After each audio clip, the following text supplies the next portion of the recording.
Assalamualaikum warahmatullahi wabarakatuh. Saya mewakili kelompok 3 akan menjelaskan apa itu yayasan, pengertian, sejarah, dan lain-lain. Sebelum memulai, saya akan memperkenalkan kelompok saya. Oke, silakan yang lain. Perkenalkan, saya Nora. Perkenalkan, nama saya Justina Widianingrum untuk NIM 15121000051. Perkenalkan, nama saya Muhammad Fauzan Hadimi dengan NPM 15121000036. Silakan teman-teman. Perkenalkan, nama saya Mega Permatasari, nomor NIM 15121000049. Perkenalkan, nama saya Ayuhan Nafsubut Maina dengan nomor NIM 15103x60. Saya sendiri Dimas Prasetyo dengan NIM 1512040. Oke, bisa saya mulai penjelasannya dan presentasinya.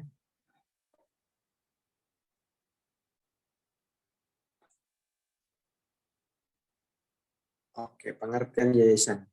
Dalam Undang-Undang Nomor 16 Tahun 2001, dalam pasal 1 ayat 1 ditegaskan bahwa yayasan adalah badan hukum yang terdiri atas kekayaan yang dipisahkan atau diperuntukkan untuk mencapai tujuan tertentu di bidang sosial, keagamaan, kemanusiaan yang tidak mempunyai anggota. Di pasal-pasal lain juga disebutkan bahwa yayasan itu kekayaannya tidak bisa dialihkan ke pengurus, pembina, dan lain-lain. Nah, seperti yang dijelaskan di undang-undangnya, yayasan itu bekerja dalam bidang keagamaan dan kemanusiaan, sehingga masih belum jelas apakah yayasan ini merupakan badan hukum yang non-profit ataupun berlaba. Untuk landasan hukum bisa dilihat di landasan hukum ada yang mengatur yayasan seperti yang saya jelaskan tadi di Undang-Undang Nomor 16 Tahun 2001 tentang yayasan. Yang kedua ada Undang-Undang Nomor 28 Tahun 2004 tentang perubahan Undang-Undang Yayasan. Nah, di nomor 3 juga ada PP Peraturan Pemerintah Nomor 63 Tahun 2008 tentang pelaksanaan Undang-Undang Yayasan. Yang keempat, ada Undang-Undang Negara Republik Indonesia tahun 1945 pasal 27, pasal 31, pasal 34 Undang-Undang Negara Republik Indonesia tahun 1945 memperlihatkan bahwa pemerintah maupun masyarakat membutuhkan keberadaan organisasi yang bersifat sosial.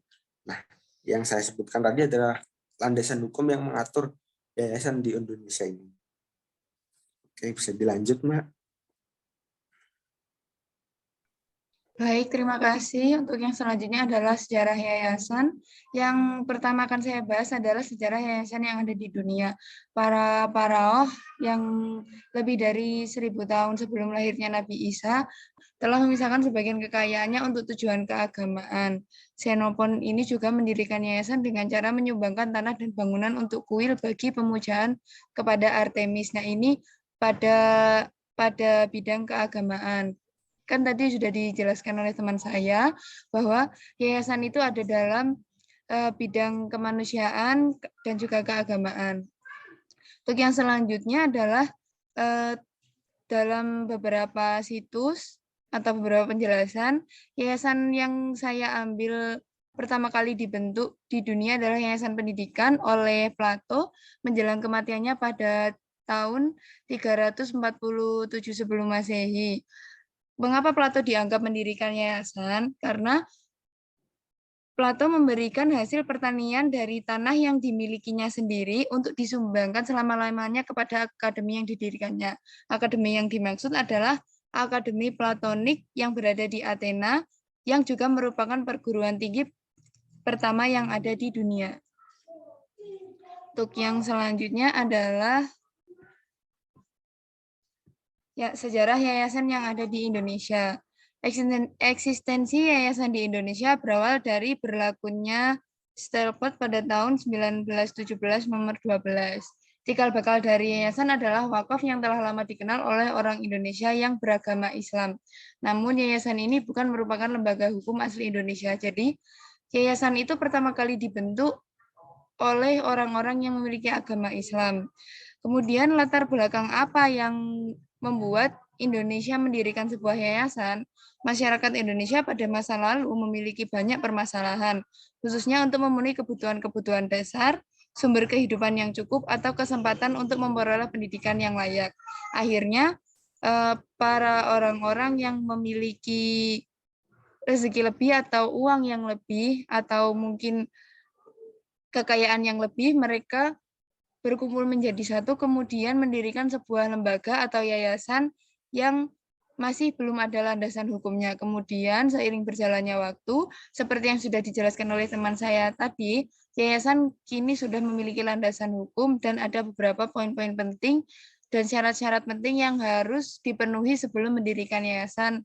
Itu tadi, itu nanti akan dijelaskan oleh teman saya. Untuk yang selanjutnya, silakan. Ya, saya sendiri akan menjelaskan tentang fungsi dan tujuan dari yayasan ya. Seperti yang terlihat di sini, fungsi yayasan sendiri adalah wadah yang bersifat non-profit untuk membantu kesejahteraan hidup masyarakat, yaitu untuk membantu masyarakat sekitar, bukan untuk anggotanya. Lembaga ini juga yang memberikan upaya pelindungan, bantuan, dan pelayanan kepada masyarakat di bidang sosial, keagamaan, dan kemanusiaan, seperti yang disebutkan oleh teman saya tadi. Dan juga fungsi yayasan adalah membantu masyarakat untuk meningkatkan kesejahteraan hidupnya. Jadi yayasan itu tidak hanya berfungsi untuk sebagai perlindungan dan bantuan saja, tapi untuk meningkatkan kesejahteraan masyarakat. Bisa di next, Kak.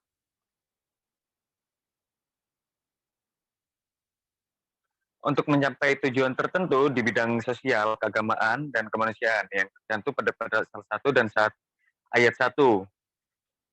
Yang kedua, yayasan bersifat sosial, keagamaan, dan kemanusiaan tercantum dalam pasal 3 ayat 2 Undang-Undang Umum. Yang ketiga, maksud dan tujuan yayasan wajib dicantumkan dalam anggaran dasar yayasan tercantum dalam pasal 14 ayat 2 huruf B Undang-Undang. Terima kasih. Untuk selanjutnya akan dilanjutkan oleh teman saya. Oke, next-nya Kak, kita bahas mengenai syarat-syarat mendirikan yayasan. Bisa. Oke. Di sini ada 6 poin pembahasan. Poin yang pertama yaitu yayasan dapat didirikan oleh satu orang atau dua, bahkan lebih, dengan cara memisahkan harta kekayaan bagi para pendirinya dengan harta kekayaan awal yayasan. Poin kedua, mendirikan yayasan harus dilakukan melalui akta notaris dan dibuat menggunakan bahasa Indonesia. Poin ketiga, struktur organisasi yang ada di yayasan setidaknya ada pembina, pengurus, dan pengawas yayasan. Poin keempat, yayasan bisa didirikan berdasarkan dari surat wasiat. Poin kelima, yayasan bisa mendapatkan status badan hukum jika sudah mendapatkan akte pendirian yayasan dan sudah disahkan oleh menteri atau pejabat yang ditunjuk. Poin keenam, yayasan tidak boleh memiliki nama yang sama dengan yayasan yang lainnya. Next-nya. Realitas pendirian yayasan. Seperti yang kita ketahui, yang sudah dijelaskan oleh Mbak saya sebelumnya, yayasan itu kurang lebih berdirinya karena realitas yang ada di masyarakat, mulai dari realitas sosial, realitas pendidikan, atau permasalahan mengenai ekonomi.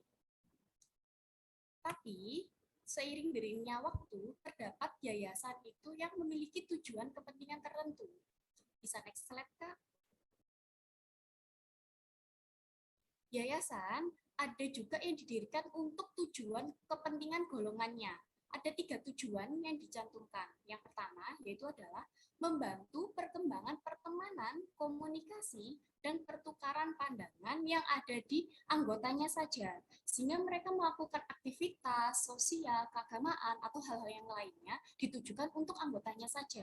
Tidak ditujukan untuk masyarakat atau lingkungan yang ada di sekitarnya. Poin yang kedua, mempromosikan kesejahteraan. bersama anggotanya saja. Sehingga di dalam anggotanya ini, misalnya dia ada kegiatan bakti sosial, tapi itu diperuntukkan untuk anggotanya saja. Seharusnya kegiatan yayasan itu kan ditunjukkan untuk masyarakat umum, tidak ditunjukkan oleh golongan tertentu saja. Poin ketiga, meningkatkan dukungan spiritual ekonomi. Poin slide selanjutnya, Kak. Dalam perkembangannya, yayasan tidak hanya sebatas tujuan sosial semata, bahkan sudah memasuki pula lapangan perusahaan, sehingga sifat komersialnya sudah mulai menonjol. Selanjutnya, next selanjutnya.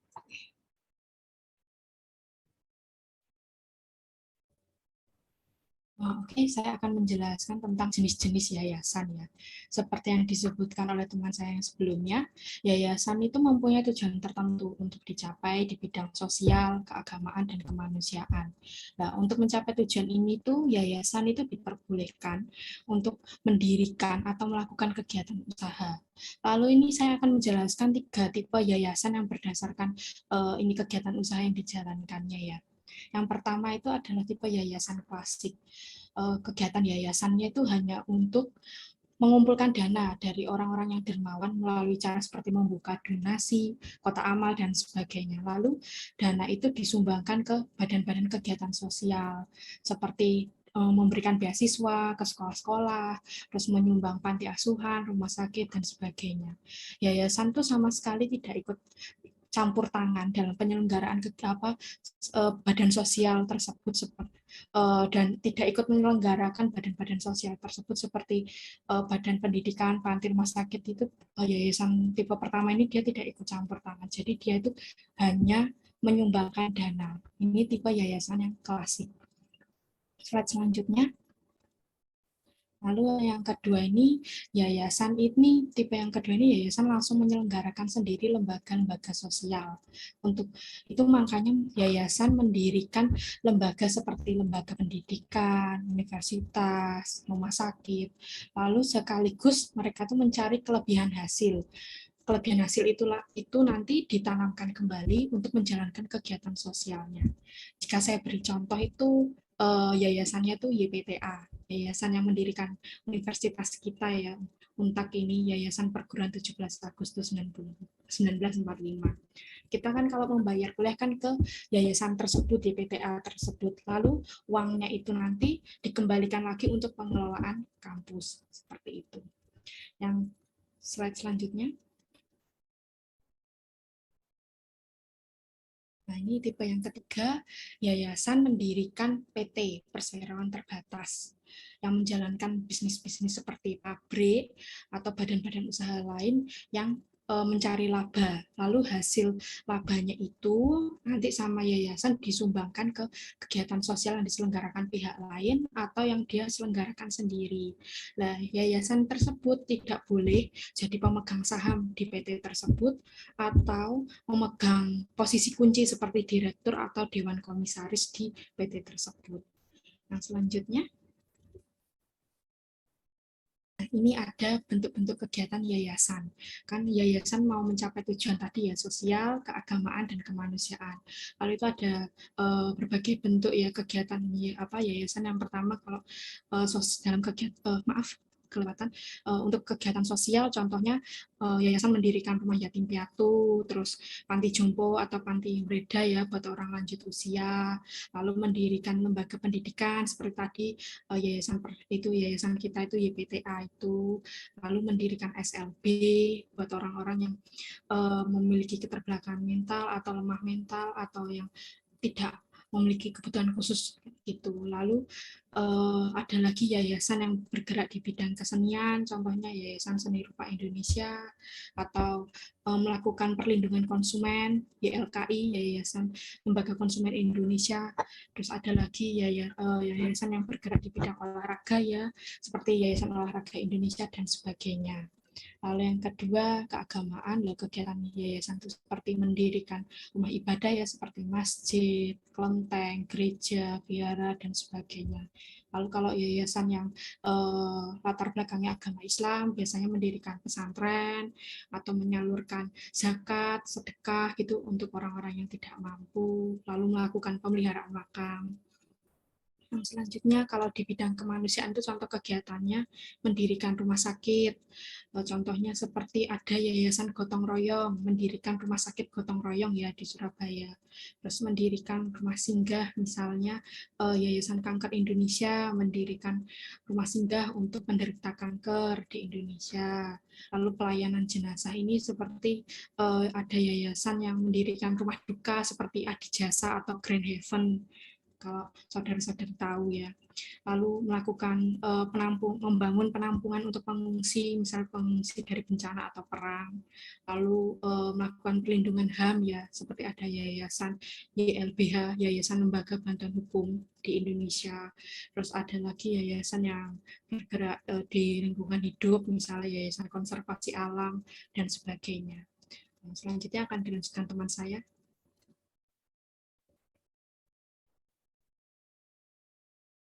Terima kasih. Saya di sini akan menjelaskan tentang struktur organisasi. Struktur organisasi yayasan merupakan susunan komponen atau unit kerja dalam organisasi yang memiliki ketergantungan untuk menunjukkan adanya pembagian tugas, bagaimana fungsi dan kegiatan yang berbeda untuk dikoordinasikan bersama.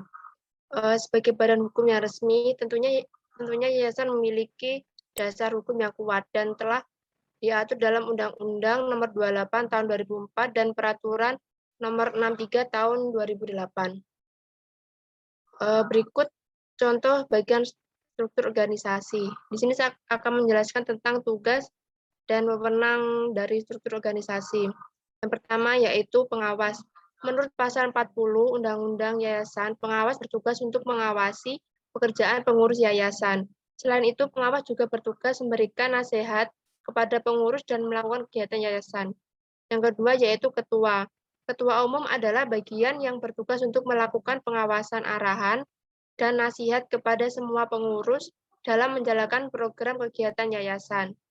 Adapun tugas dan wewenang ketua umum meliputi melakukan pemeriksaan dokumen pembukaan dan keuangan yayasan.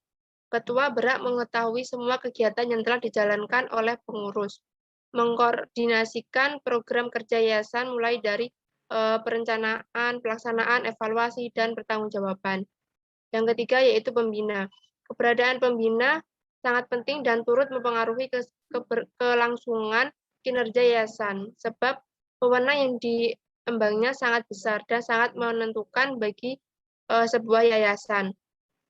Menurut pasal 28 ayat 1, pembina yayasan memiliki wewenang antara lain membentuk keputusan mengenai perubahan anggaran dasar, mengangkat dan memberhentikan anggota pengurus dan anggota pengawas, menetapkan kebijakan umum yayasan berdasarkan anggaran dasar yayasan. Selanjutnya mengesahkan program kerja dan rancangan anggaran turunan yayasan. Yang keempat yaitu bendahara. Bendahara bagian yang bertugas untuk melakukan pengelolaan keuangan yayasan serta beberapa hal sebagai berikut. Berkoordinasikan dengan masing-masing divisi dalam mengatur keuangan di setiap kegiatan yayasan, membuat laporan keuangan bulanan atau tahunan, memberikan masukan dan saran terhadap penggunaan keuangan yayasan, dan bertanggung jawab penuh kepada ketua divisi. Yang selanjutnya yaitu sekretaris.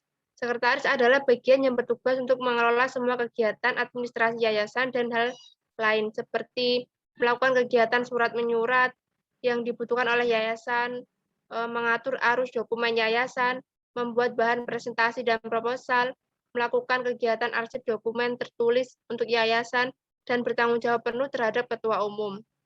Nah, selanjutnya yaitu seksi bidang kepala divisi yang bertugas membantu dan mendampingi ketua umum dalam menjalankan tugas yayasan sesuai dengan bidangnya, mengatur dan memimpin divisinya dalam menjalankan program kerja, pengatur pendanaan dan membina anggotanya, mengkoordinir dan bertanggung jawab atas program yayasan yang berhubungan dengan kegiatan sosial, bertanggung jawab kepada ketua umum.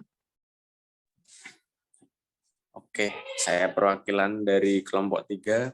Apabila ada salah kata dari kelompok saya mohon maaf sebesar-besarnya.